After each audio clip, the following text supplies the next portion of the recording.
Welcome back to Pastor Emilie's Story Hour. We're reading Emilie of New Moon by L.M. Montgomery.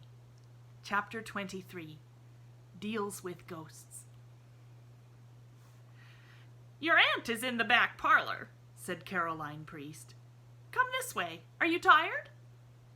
"No," said Emilie, following Caroline and taking her in thoroughly.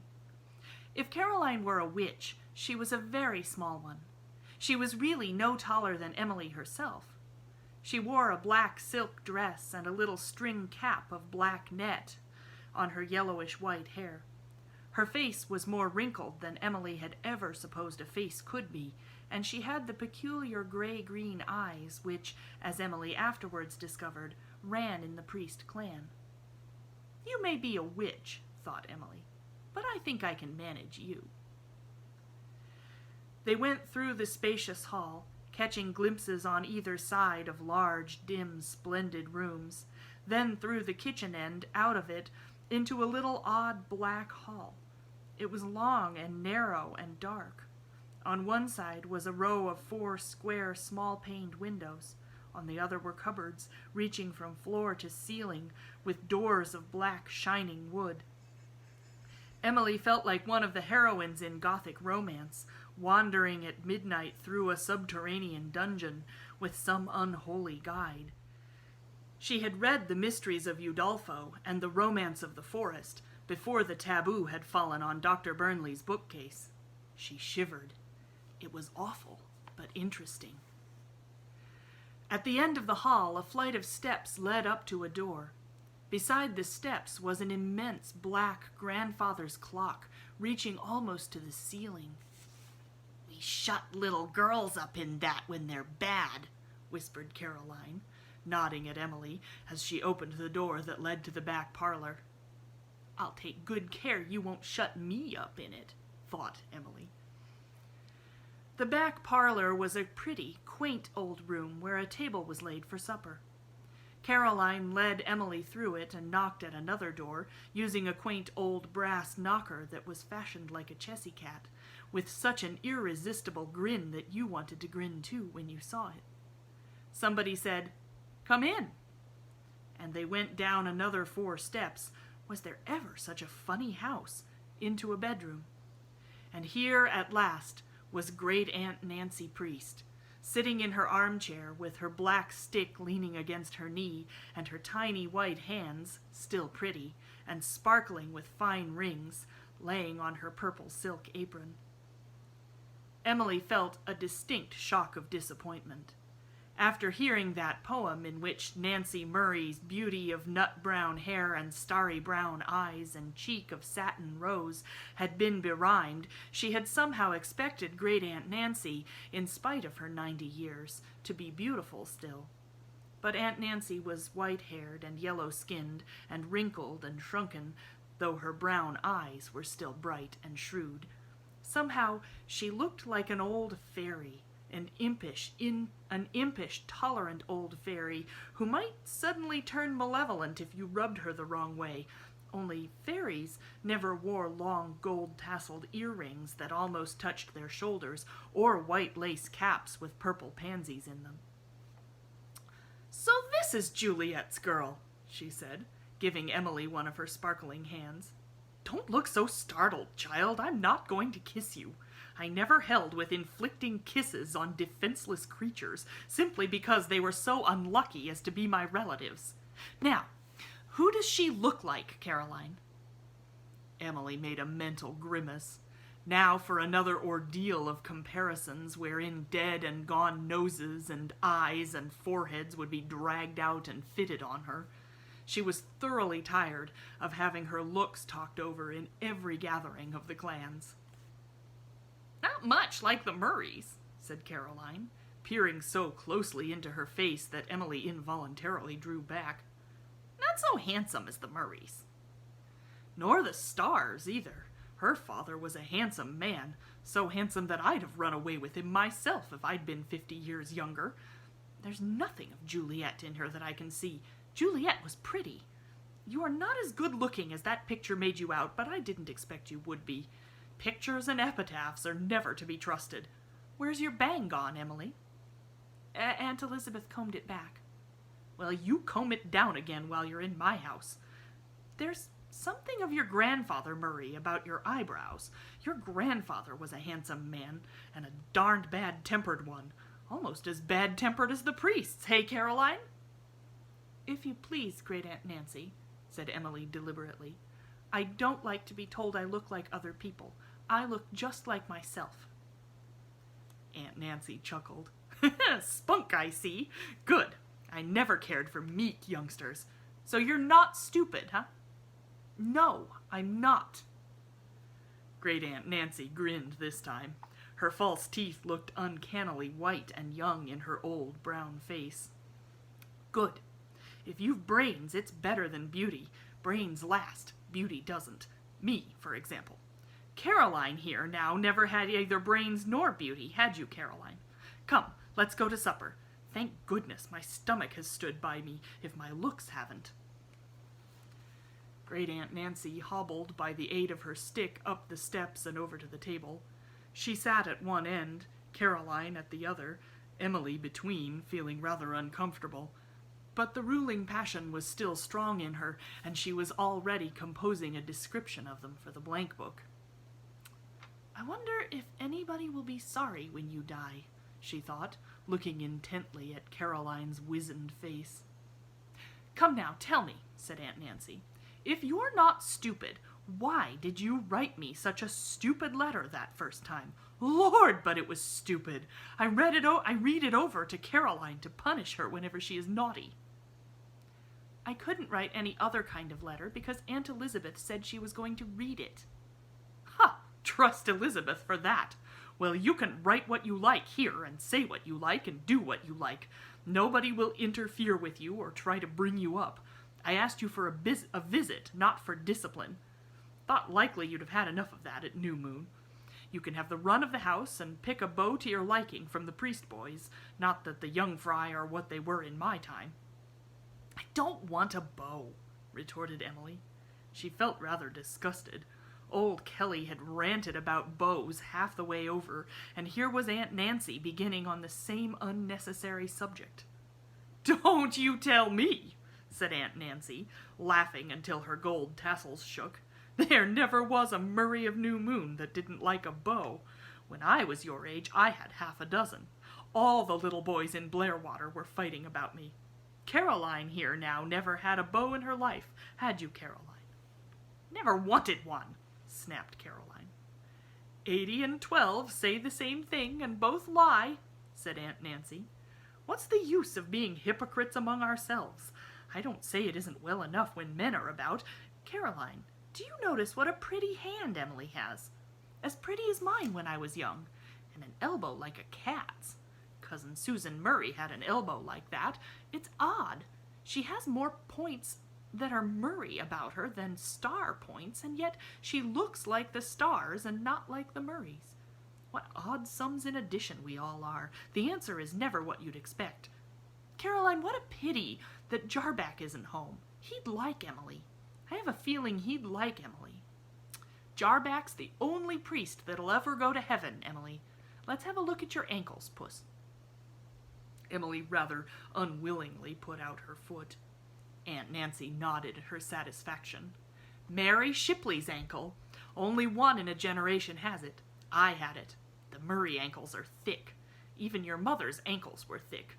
Look at that instep, Caroline. Emilie, you're not a beauty, but if you learn to use your eyes and hands and feet properly, you'll pass for one. The men are easily fooled, and if women say you're not, 'twill be held for jealousy. Emilie decided that this was a good opportunity to find out something that had puzzled her. Old Mr. Kelly said that I had come-hither eyes, Aunt Nancy. Have I? And what are come-hither eyes? Ha! Jock Kelly's an old ass. You haven't come-hither eyes. It wouldn't be a Murray tradish. Aunt Nancy laughed. The Murrays have keep-your-distance eyes, and so have you, though your lashes contradict them a bit. But sometimes eyes like that, combined with certain other points, are quite as effective as come-hither eyes. Men go by contraries oftener than not. If you tell them to keep off, they'll come on. My own Nathaniel now, the only way to get him to do anything was to coax him to do the opposite. Remember, Caroline? Have another cookie, Emily." "I haven't had one yet," said Emily, rather resentfully. The cookies looked very tempting, and she had been wishing they might be passed. She didn't know why Aunt Nancy and Caroline both laughed. Caroline's laugh was unpleasant, a dry, rusty sort of laugh. No juice in it, Emily decided. She thought she would write in her description that Caroline had a thin, rattling laugh. "What do you think of us?" demanded Aunt Nancy. "Come now, what do you think of us?" Emily was dreadfully embarrassed. She had just been thinking of writing that Aunt Nancy looked withered and shriveled, but one couldn't say that. One couldn't. "Tell the truth and shame the devil," said Aunt Nancy. "That isn't a fair question," cried Emily. "You think," said Aunt Nancy, grinning, "that I'm a hideous old hag and that Caroline isn't quite human. She isn't. She never was. But you should have seen me 70 years ago. I was the handsomest of all the handsome Murrays. The men were mad about me. When I married Nat Priest, his 3 brothers could have cut his throat. One cut his own. Oh, I played havoc in my time. All I regret is I can't live it over.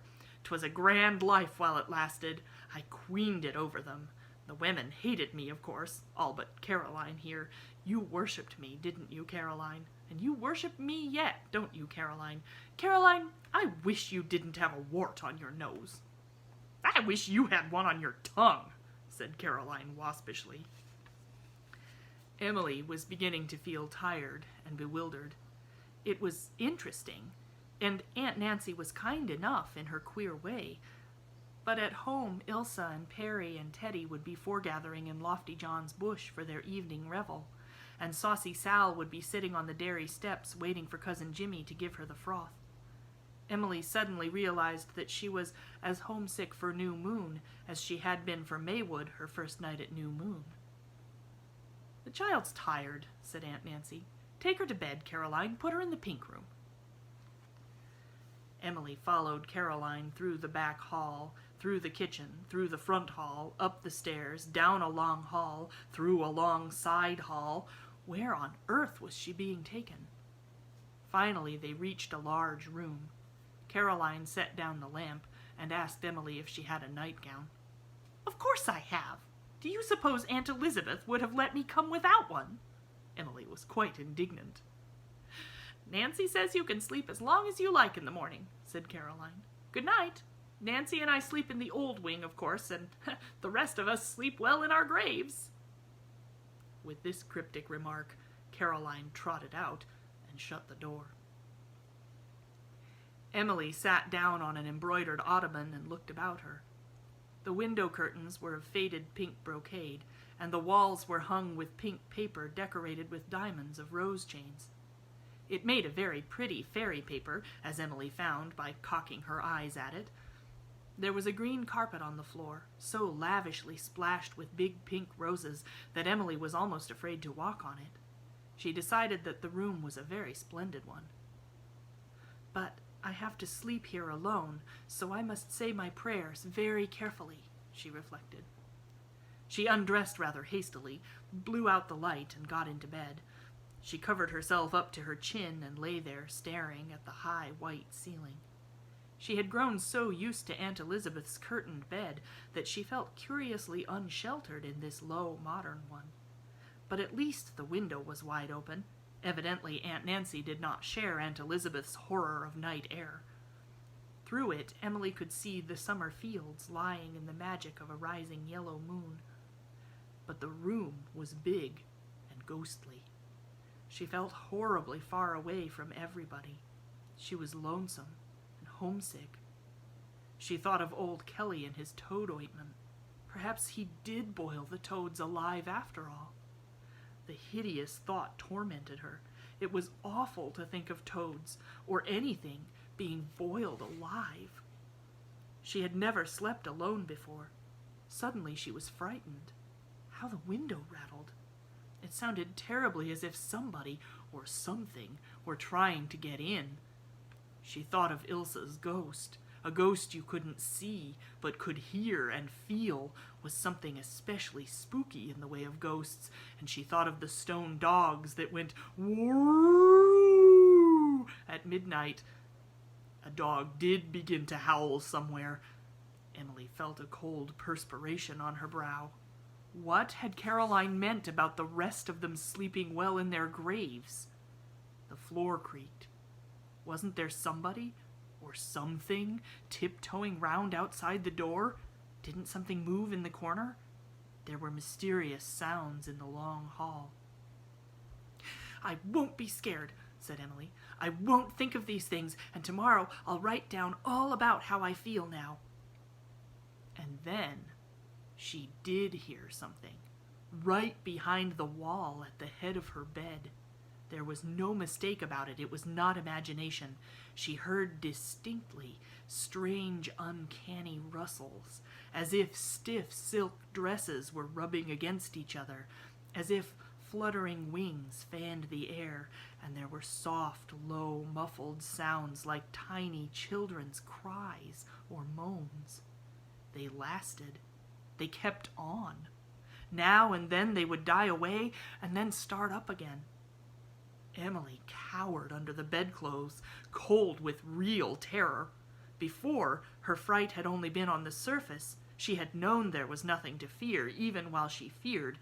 Something in her braced her to endure. But this was no mistake, no imagination. The rustles and flutterings and cries and moans were all too real. Wyther Grange suddenly became a dreadful, uncanny place. Ilse was right. It was haunted. And she was all alone here with miles of rooms and halls between her and any human being. It was cruel of Aunt Nancy to put her in a haunted room. Aunt Nancy must have known it was haunted. Cruel old Aunt Nancy with her ghoulish pride in men who had killed themselves for her. Oh, if she were back in dear New Moon with Aunt Elizabeth beside her. Aunt Elizabeth was not an ideal bedfellow, but she was flesh and blood, and if the windows were hermetically sealed, they kept out spooks as well as night air. "Perhaps it won't be so bad if I say my prayers over again," thought Emilie. But even this didn't help much. To the end of her life, Emilie never forgot that first horrible night at Wyther Grange. She was so tired that sometimes she dozed fitfully off, only to be awakened in a few minutes in panic horror by the rustling and muffled moans behind her bed. Every ghost and groan, every tortured spirit and bleeding nun of the books she had read came into her mind. "Aunt Elizabeth was right. Novels aren't fit to read," she thought. "Oh, I will die here, of fright. I know I will. I know I'm a coward. I can't be brave." When morning came, the room was bright with sunshine and free from mysterious sounds. Emilie got up, dressed, and found her way to the old wing. She was pale, with black-ringed eyes, but resolute. "Well, how did you sleep?" asked Aunt Nancy graciously. Emilie ignored the question. "I want to go home today," she said. Aunt Nancy stared. "Home? Nonsense! Are you such a homesick baby as that?" "I'm not homesick, not very, but I must go home." "You can't. There's no one here to take you. You don't expect Caroline can drive you to Blairwater, do you?" "Then I will walk." Aunt Nancy thumped her stick angrily on the floor. "You will stay right here until I'm ready for you to go, Miss Puss. I never tolerate any whims but my own. Caroline knows that, don't you, Caroline? Sit down to your breakfast and eat. Eat!" Aunt Nancy glared at Emilie. "I won't stay here," said Emilie. "I won't stay another night in that horrible haunted room. It was cruel of you to put me there. Emilie gave Aunt Nancy glare for glare. "If I was Salome, I'd ask for your head on a platter." "Hoity-toity! What nonsense is this about a haunted room? We've no ghosts at Wyther Grange, have we, Caroline? We don't consider them hygienic." "Well, you have something terrible in that room. It rustled and moaned and cried all night long, and the wall behind my bed. I won't stay here! I won't!" Emilie's tears came in spite of her efforts to repress them. She was so unstrung nervously that she couldn't help crying. It lacked but little of hysterics with her already. Aunt Nancy looked at Caroline, and Caroline looked back at Aunt Nancy. We should have told her, Caroline. It's all our fault. I clean forgot. It's so long since anyone slept in the pink room. No wonder she was frightened. Emilie, you poor child, it was a shame. It would serve me right to have my head on a charger, you vindictive scrap. We should have told you. Told me what?